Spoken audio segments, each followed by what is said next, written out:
What up, Fight World? It's your boy Ego, and I'm back with some more boxing. Want to do a quick recap on Curtis Stevens' performance against Patrick Maevsky, and not much to say as far as the fight. The fight didn't last long. It didn't make it past the first round. He was able to land a stiff jab. Patrick fell to the ground, and then from that moment on, it was an onslaught. Curtis Stevens just swarmed him. He knew he had him hurt, and he got him out of there. So I'm going to put a snippet on my Instagram. So if you follow me, you'll be able to see it. If not, go to Instagram.com @BoxingEgo. I got some clips up there and pictures and whatnot. Sometimes I have some stuff that I don't do on my YouTube channel because it's more work or whatever. I really want to talk about Curtis Stevens. That's the homie. I did an interview with him. Check out the interview.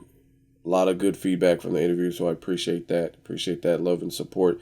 And I thought it was a good fight for him. I thought it was a good comeback, feel-good fight. Did he beat a world-class world beater? No. But after a Gennady Golovkin punishing loss, and I'm sure disappointing because he was calling Gennady Golovkin out, and he came up a little bit short. So you got to get back in the mix. And some people aren't realistic in the sport of boxing. They're like, oh, he's a bum. Why is he not just going back? And, like, you're not going to just have immediate back-to-back title shots unless you're Canelo or somebody, and he didn't even get it, but they were trying to push for that at one moment. He lost to Mayweather, and then they were going to possibly give him the Carlos Molina fight, but the boxing gods prevailed, and now the Charlo brother gets the opportunity at Carlos Molina's belt, which is good. So I think it was a good feel-good fight, get Curtis Stevens back in the mix, and to see where he's at, because there's a lot of guys who take those types of losses, especially from a brutal puncher like Triple G, and they don't make it out. They don't ever get their head clear. They don't have the same confidence as a puncher that they once had. And this was a guy who, at the very least, he had never lost in New Jersey, and he had a supreme height advantage over Curtis Stevens, and Curtis Stevens made it look easier. You got to keep in mind, these are both professional athletes. They're both grown men. I'm sure a punch from either guy would be noticeable. You would at least feel it. Some people get this conception that, oh, Bradley's not a big puncher or Paulie Malignaggi's not a big puncher. That's not to say that you don't feel anything. You still have cuts and bruises and leather going across your face. Like if you look at Timothy Bradley, who isn't a big puncher, I'm aware of that. But look at Ruslan Provodnikov's face at the end of the Bradley fight. There's still a lot of leather touching and brushing against his face, and he had cuts and bruising and swelling. So I think no power as a statement is a little bit overrated in the boxing world. So Curtis Stevens, he went in and did what he had to do. The thing I like is after the fight, again, there's not much to talk about during fight because it lasted so quick. My interview, that's awkward when your interview is longer than his whole fight. But after the fight, I like what he did. Curtis Stevens was basically saying, they were asking him who he wants to fight. And they were like, oh, what about Peter Quillin? He said, who? Kid Chocolate? I'll melt him. He said, I'll turn him into milk chocolate or something like that. So that's a fight I would love to see. Peter Quillin, he had a performance against Gabe Rosado, had some tough spots. We just seen the Charlo brother yesterday against Gabe Rosado. He made it look a lot easier than Peter Quillin's outing with Gabe Rosado.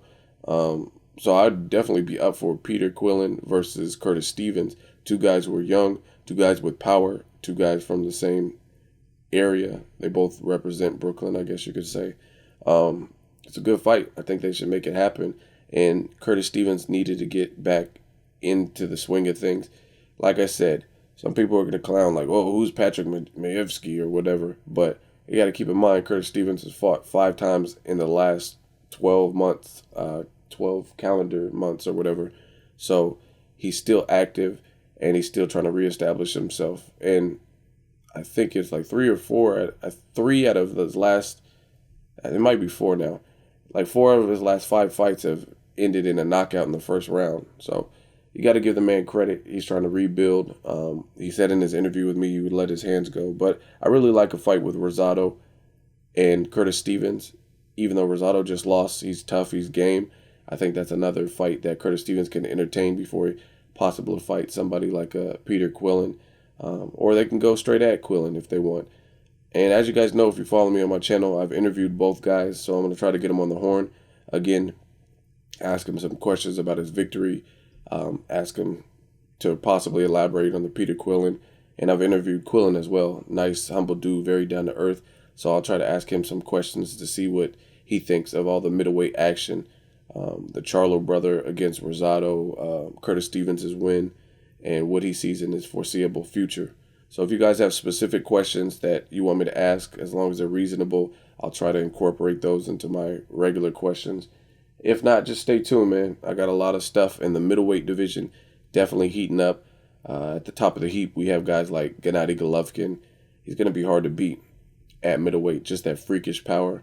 And then you have Sergio Martinez. We don't know if he's going to be facing Cotto yet, but that is a guy coming up at weight. We'll have to see how that unfolds. Cotto basically said he's giving him to the end of the month to go forth with the fight, and if he doesn't, then he's like, fuck him, and he's going to pick somebody else.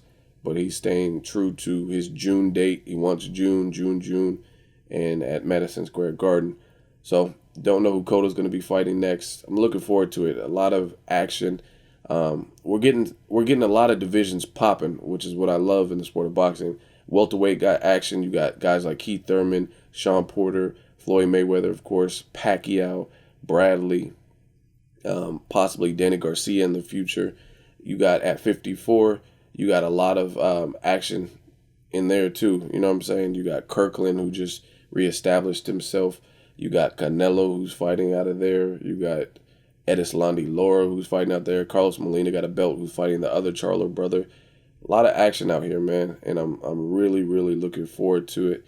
160 is heating up too. Quillin, you got Rosado, who just took a loss, but he's still game. He's still tough. If you don't bring your A game, he can beat you. Curtis Stevens with an impressive comeback knockout. A lot of guys there. Gennady Golovkin, everyone else I mentioned. So I'm anxious to see what unfolds. Heavyweight division even got some hitters.